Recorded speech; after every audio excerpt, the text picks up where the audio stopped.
U Nongelam Nyam Hindu u Jagat Guru Shankaracharya Swami Avimukteshwaranan Saraswati ubade u Shankaracharya Jongko Jyotirmat Pitha Uttarakhand hadian ba umyo her Hashlong Airport ula penher ya kalama masih na po lingsun hajrong kilo ka jala Meghalaya. U Jagat Guru habakran shwa ban penher ya kalama haka arpu pratrik nailur nakalingsun waijong ula ongru bakani kadai ka kamba bapala barkadai ka jingkar ku ka masi ba ulay yo ya kalat dan penher ya kalama masi hajala Meghalaya nakakenjang ka ba arway hajar pun.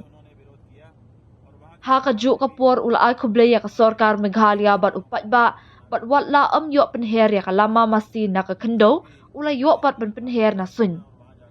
Haswa kani uni unong elam shit nyam Hindu ula berthen ban ujor persya ya ki bor penyai lingsun syakayeng bishar Supreme Court namar ka jingkhang lat yaki ban wanda ka lingsun balawai na Agartala bat ban her Hashlong Airport. Meghalaya के नभोमंडल के ऊपर से गुजर रहे हैं।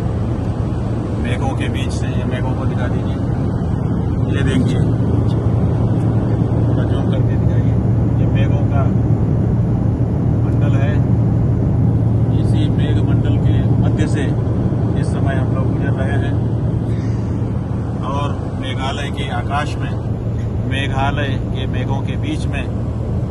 ये गौ प्रतिष्ठा ध्वज लहरा रहे हैं। ये मौका आज हमको कैसे मिला? हम लोग सोचते भी नहीं थे कि ये मौका मेघालय के मेघ हमको देंगे। हम लोग तो मेघालय की धरती पर जाकर के गौ प्रतिष्ठा ध्वज को फहराना चाहते थे, लेकिन वहां पर कुछ लोग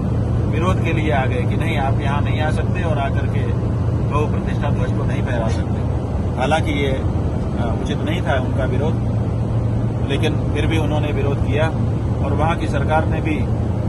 हमारे नागरिक अधिकारों का, जो भारत के नागरिक होने के कारण हमारे नागरिक अधिकार है, किसी भी प्रदेश में निर्बाध रूप से जाना और वहाँ जाकर के अपने हृदय की बात कहना, वहाँ के लोगों से मिलना जुलना, उसका हनन किया और हमको उतरने नहीं दिया। ऐसी परिस्थिति में भी ये प्रभु की कृपा है, ये गौ माता का चमत्कार है कि मेघालय के मेघों के बीच धरती से 21,000 फुट लगभग की ऊंचाई पर आज हमको गौ प्रतिष्ठा ध्वज को फहराने का अवसर मिल रहा है। ये धन्यवाद करना चाहेंगे हम मेघालय की सरकार का, धन्यवाद करना चाहेंगे हम मेघालय के उन लोगों का जिन्होंने धरती पर इस ध्वजा को न फहराने देकर इतनी ऊंचाई पर इस ध्वजा को फहराने का हमको मेघों के बीच में मौका दिया, क्योंकि हम कितना लंबा वहाँ पर ध्वज स्तंभ बनाते हैं, ज़्यादा से ज़्यादा 10 मीटर, इससे बड़ा तो नहीं कर सकते। 21,000 मीटर की ऊंचाई पर मेघों के बीच में ये गौ प्रतिष्ठा ध्वज मेघालय में फहराया जा रहा है, तो इसका सारा श्रेय वहाँ के जो हमारे इस ध्वज के विरोधी लोग थे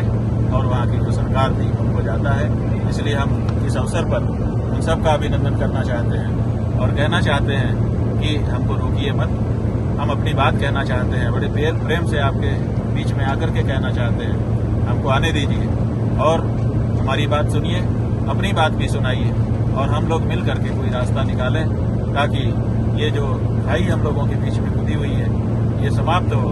और हमारा और आपका हृदय एक बने, नेक बने और हम सब मिल करके अपने देश और अपने प्रदेश और अपने समाज की उन्नति कर सकें। मेघालय की जय हो, गौ माता की जय हो और आज के इस परम अवसर की जय हो जिसमें मेघालय के मेघों के बीच में 21,000 फुट की ऊंचाई पर गौ प्रतिष्ठा ध्वज को फहराने का हमको मौका मिला।